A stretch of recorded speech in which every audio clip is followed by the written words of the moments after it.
A história quase todo mundo conhece. O Senhor Jesus estava no templo ensinando.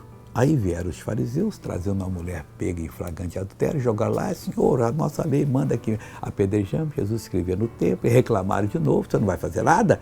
Jesus: está bom, se tiver sem pecado, seja o primeiro a tirar pedra. No versículo 8 de João 8, está escrito assim: e tornando a inclinar-se, escrevia na terra. Jesus parou o que estava fazendo, nós não sabemos o que ele estava escrevendo. Da terra ele entendia, aquele que fez o pó da terra fez todas as coisas. Ele estava escrevendo ali, talvez escrevendo como eles eram estúpidos de querer apedrejar uma pessoa, sendo que ela está adulterando com outro, o outro eles deixaram embora, então estavam culpados, e todos eles foram embora depois.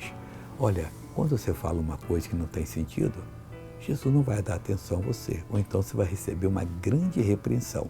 Se ele não está atendendo, pergunta a ele por quê. Vamos ver uma pessoa que vai contar que foi abençoada. Eu já volto. Deus fez uma grande vitória na minha vida, curou minha coluna agora. O que você tinha nessa coluna? Muita dor que eu não podia mais abaixar. Quanto tempo você não se abaixava? Mais de 10 anos. Então abaixa, filha de Deus. Não Não nada, e agora eu estou curada em nome de Jesus. Que bonito, vai viver que Deus tem muita coisa boa para você fazer. Vamos orar agora, quero orar pela sua cura. Oh meu Deus, o ano já começa a ir embora e eu uno a minha fé com a fé dessa pessoa, eu repreendo todo o mal da vida dela, eu reprovo e ordeno: mal, saia desse cidadão, saia dessa cidadã, não volte mais, em nome de Jesus Cristo. E você levanta as mãos e diz: obrigado, Jesus.